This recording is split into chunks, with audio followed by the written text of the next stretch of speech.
अस्सलाम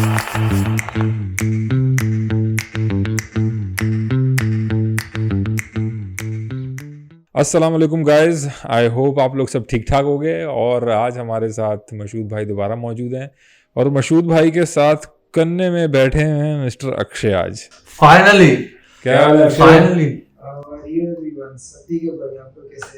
first class, ठीक ठाक। क्या चल रहा है जिंदगी में भाई? किधर गायब था? जिंदगी चल रहा है, सरप्राइजेस के साथ चल रहा है। अच्छा, सरप्राइजेस ले लो जिंदगी से। ऑफिस के काम में मसरूफ थे? और भी बहुत कुछ चीजों से मसरूफ था। अच्छा, हमें तो सिर्फ ऑफिस का ही पता है भाई। जी, शादी वादी तो नहीं कर ली? नहीं, काश पर नहीं। अच्छा अच्छा अच्छा, तो खैर सब मतलब एवरीथिंग गुड, मतलब एवरीथिंग गुड बिजी। जो होता है अच्छे के लिए होता है। क्या बातें कर रहा है भाई? हो क्या गया? खैरियत बता तो, क्या हो गया? कुछ नहीं, बस वही पर्सनल चीजें जो सबके साथ होती है लाइफ में। अच्छा ऊपर नीचे अच्छा भाई, मतलब इस पॉडकास्ट के बाद हमें अक्षय के साथ थोड़ी देर बैठना है। मैरी ब्राउन पे जाना पड़ेगा अब हमें। डायरेक्ट। वो वाला मेरी बात बंद हो गया। वो इस बात का तो गम लगा हुआ है, मेरी बात बंद हो गई। अच्छा, अब किधर है मैरी ब्राउन? किधर है? उसके अलावा मैं और किधर भी नहीं है। नहीं यार, अच्छा तू कहीं नहीं गया, लेकिन कोई होगा ना, होना चाहिए। ऑफ कोर्स कहीं ना कहीं तो होगा। चलो अभी गूगल कर लेंगे, कहीं आसपास मैरी ब्राउन होगा, चलेंगे। ठीक है। और मशहूद भाई आप सुनाए, कैसा आपका हफ्ता गुजरा? A1 38,000 A1 38,000 exactly. और पिछली वीडियो के अंदर हम लोग बात कर रहे थे हाँ। इस लेवल की, जिस लेवल के ऊपर अभी हम लोग पहुंचे हुए हैं। अल्हम्दुलिल्लाह। तो अल्लाह का शुक्र है, अल्हम्दुलिल्लाह यहाँ तक पहुंचे। और सोलाना ने तो भाई ओहो दमादम मस्त कलंदर, भाई कितना 62 है आज? कितना है? 62 समथिंग है सोलाना। 62 हाँ, 11 तारीख को। $8 से सोलाना इस साल $60 पे कितना हो गया? ऑलमोस्ट 8x हो गया, ऑलमोस्ट 8x। हाँ 800% स्पॉट में बैठे बैठे। हाँ $100 अगर किसी ने डाले थे तो वो $800 हाँ अगर $100 डाले थे। और ताहिर ने ग्रुप में कॉल आउट किया था हाँ। $8 पे कि best Solana buying price enter eight $8। और ताहिर अभी कॉल आउट कर रहा है FTT best selling price $13। Oh my God, ये कितना बनेगा? 3x। From here 4x। हाँ 4 3 12 3x। अब 3x, कल 4x था, अब 3x हो गया। हाँ। कल $3 पे था, बल्कि 5 पे गया ना FTT। 5 तक गया था, कल 5 पे था ना। हाँ कल बल्कि 5 पे गया। हाँ 5.5 5 ऐसे कुछ था। हाँ अंडर $1 था एक महीना पहले। हाँ ठीक है। और FTT के बारे में भी हम लोगों ने बताया था, मैंने भी वीडियो बनाई थी कि इस साल के एंड में FTX 2.0 आ सकता है, जिसकी वजह से FTT थोड़ा बहुत खरीद लो। तो ग्रुप में हमने डाला था $250-300 मैक्सिमम, इतने का ले लो। So that would be now more than $1,000। हाँ 1500 हो गए, 300 के। 300 के जिसने 1500 $1 पे लिया होगा तो 1500 हो गए। 1500 हो गए। हाँ हाँ 5x हो गया। 5x अगर उसने 5 पे बेचा। भाई बोल रहे हैं कि $13 तो 13x हो जाएगा। 13x यानी स्पॉट में। हाँ $4,000 हो गए। $300 $300 4,000 हो गए। इंशाल्लाह। ठीक है। और जैसे ये चीज़ें हो रही हैं, ऐसा नहीं है कि डॉलर अपनी वैल्यू लूज कर रहा है बहुत दुनिया के अंदर। है इन्फ्लेशन तो है, लेकिन इट्स अ ग्रेट क्रॉस जो इस वक्त बन रहा है कि नहीं? लेकिन अक्षय भाई आप शॉर्ट करके फंसे हुए ट्रेड। जी, ये तूने क्या किया यार? ये बस दिल का बात सुना था उस दिन, याद है अभी भी हो रहा था।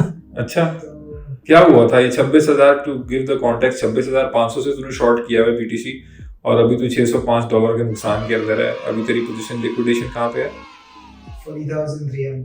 40,300। और तूने मशवरा इसलिए नहीं लिया क्योंकि तेरे पास टाइम नहीं था? जी। अच्छा, तो तूने क्या सोच के ट्रेड ओपन की उस वक्त? तुझे क्या नजर आ रहा था? देखो मार्केट वहां से नीचे भी जा सकती थी, you could have been right. It's not कि भाई तूने गलत फैसला लिया, it just didn't work out in your favour. लेकिन क्या सोच के ये ट्रेड ली थी, ये तो बताओ। ये ट्रेड वो टाइम होता है ना जब ये मार्केट ऊपर जाता रहता है, जब फिर मन में ऐसा लगता है कि नहीं अभी बस हो गया, अभी नीचे जाएगा। ये मन का बात था और किसी का बात नहीं, किसी का नहीं था, क्योंकि मैं ये काम कर रहा था ट्रेडिंग, गेम खेलते खेलते। तो चिल सीन। हाँ ये आई थिंक वो संडे था कोई। हाँ तो रात का कुछ 3 बजे था। अच्छा सो के उठा ही था मैं बस। अच्छा और ये डिसीजन ले लिया और 8x पे लगा दिया था। वैसे नॉर्मली मैं 5x पे करता हूँ, 8x पे कर दिया। तो लॉन्ग ट्रेड करता हूँ उसमें, मतलब लॉन्ग टाइम के लिए, नहीं कि अभी फायदा उठा लूँ। तो तो बस उसी का नतीजा। You will wait for the next bear market. I will wait for the next No. देखो होने को तो कुछ भी हो सकता है, ठीक है। क्या कल से उठेगा 25,000 ऐसा नहीं बोल यार। इतनी मुश्किल से साल के बाद बाहर आए। बस हो गया। कौन सा गेम खेल रहे थे उस टाइम? मोबाइल लेजेंड $600 का पड़ गया। मोबाइल लेजेंड मोबाइल ही आ जाता $600 का। लेजेंडरी काम किया इसने अपने ये मोबाइल लेजेंड वालों को चाहिए फौरी तौर पर स्पॉन्सर करें। इंशाल्लाह। देखो हो भी सकता है ना, अगर आप फर्ज करो यही पोजीशन आप रखे रहो, लिक्विडेशन ऊपर ले जाओ, अगर फर्ज करो मार्केट चली गई 41 42, वहां पे दूसरी खोल सकते हो पोजीशन एवरेज करने के लिए, तो ये कर सकते हो आप। नहीं होगा, मतलब ऊपर की साइड कहीं पे भी खोल के एवरेज कुछ तो बना सकते हो आप, तो एटलीस्ट उस केस में शायद आपका जो है फायदा हो जाए वापस से। मैंने सोचा था हेज करने के लिए, पर लिक्विडेशन का ज्यादा करीब आ रहा है, तो हेज भी ऑप्शन नहीं दे रहा है। पैसे डालने पड़े। एग्जैक्टली, तुम्हें पैसे और डालने पड़ेंगे हेज को सपोर्ट करने के लिए। लेकिन तुम्हारे तुमने पैसे कितने डाले थे इसमें? Dodel PNL हाँ 730 है कुछ। अच्छा, मैंने ऑलमोस्ट 300 से शुरू किया, $300। अच्छा, तो तुम पैसे ऐड करते रहे हो? ऐड असली में नहीं किया है, एक ही बार ऐड किया है। वैसे ये याद है वो $20 का बात कर रहा था मैं। हाँ $20 का बना दिया। हाँ, ये उसका ही भाई था। अच्छा अच्छा। उसमें तो मैं थोड़ा प्रॉफिट उठा दिया था। इथेरियम की ट्रेड का क्या हुआ? इथेरियम प्रॉफिट में बंद किया था। अच्छा। और ये अभी बिटकॉइन उस दिन हाँ हाँ, रिसेंट की बात है, पिछले महीने की बात है। बस ये पहली बार हुआ है ऐसे, पर चलो एक्सपीरियंस होना चाहिए। चलो देखा करो, क्योंकि देखो मतलब ताहिर और मतलब हम लोग तो 26,500 से लॉन्ग ही थे, कंप्लीटली शॉर्ट्स को अवॉइड कर रहे थे। खासतौर पे 25,000 से नीचे तो हम शॉर्ट को अवॉइड ही कर रहे थे। That was also a big risk that हम लोग ले रहे थे। We were not really sure, like nobody is sure. लेकिन ये है कि लग रहा था कि अब यहाँ पे ना ये जानबूझ के गेम हो रहा है, जैसे अभी भी लग रहा है कि जानबूझ के गेम हो रहा है। अब 38 और 42 के जो लेवल है ना, ये हर कोई अब वेट कर रहा है, और ये अब लग रहा है कि जाएगा तो ऊपर जाएगा, चलो, लेकिन लग रहा है कि एक सरप्राइज दे सकता है। वैसे दिया है सरप्राइज, 38 से 35.5 is not a small surprise. 38 से 35.5 in a moment of 1 hour is big liquidations. तो काफी लोग जिन्होंने लॉन्ग किया वो लिक्विडेट हो गए होंगे।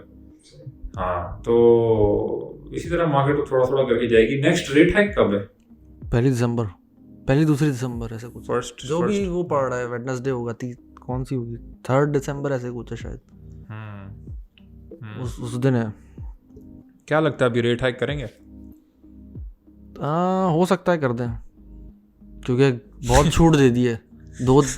3 दफ़ा से नहीं हुआ, 2 दफ़ा से नहीं हुआ, तो हो सकता है वो बोले कि यार छूट बहुत दे दी है, साल का एंड भी हो रहा है, बढ़ा दो, क्रिसमस भी आ रहा है। हाँ, लोग भूल जाएंगे। लेकिन फंडामेंटल की बेसिस पे, इन्फ्लेशन की बेसिस पे, वो तो चलो इन्फ्लेशन अब इतना पागलों की तरह नहीं बढ़ रही है, उस बेसिस पे तो नहीं बढ़ाना चाहिए इनको। बट क्या पता रिवेंजफुल हो जाए थोड़ा, या जो भी है, एक दफ़ा लास्ट मार्केट में से स्कूप आउट करने के लिए पैसे को।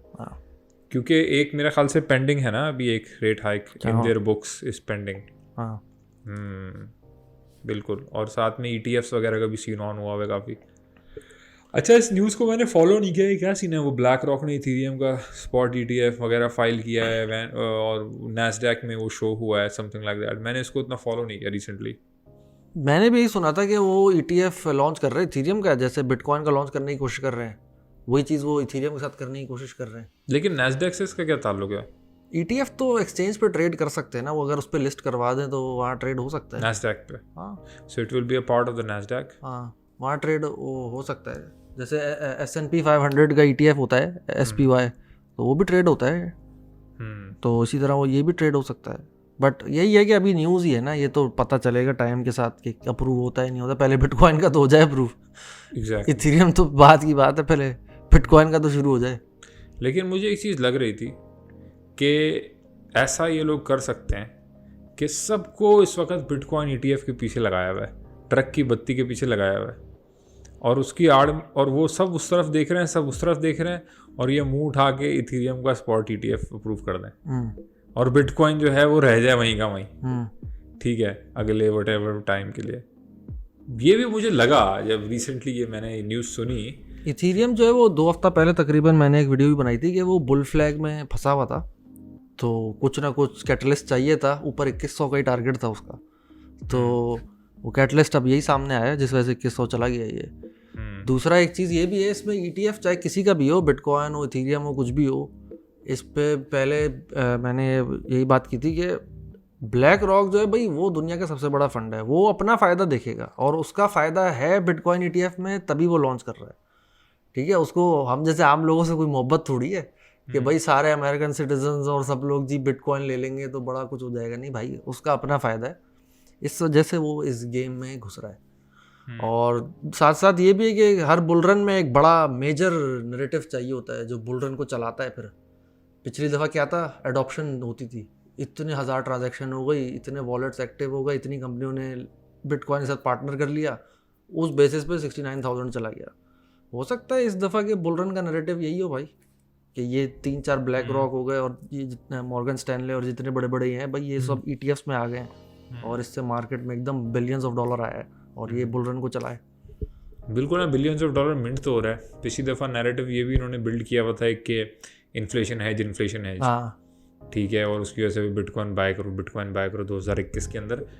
तो ये तो बिल्कुल, हाँ, ये तो इस तरह तो करेंगे। एक चीज़ मज़े की बात यह है कि जब गोल्ड का ETF लॉन्च हुआ था तो उसके बाद गोल्ड ने रैली किया था, तकरीबन फॉर फ्यू इयर्स गोल्ड अच्छा खासा पंप हुआ था, ठीक है। उसके बाद गोल्ड एक लेवल पे आया 2009 में और गोल्ड वहाँ स्टक हो गया और आज भी गोल्ड उस प्राइस से ऊपर नहीं गया। तो ETF के बाद एक टाइम बाद ये लोग एक हेज स्टक कर देते हैं, प्राइस को कंट्रोल कर देते हैं। अब आप ETF ख़रीद रहे हो, हर कोई ETF के थ्रू गोल्ड को ख़रीद रहा है, लेकिन एक्चुअल गोल्ड की जो एक्यूमुलेशन है इन द फिजिकल फॉर्म वो गवर्नमेंट कर रही है।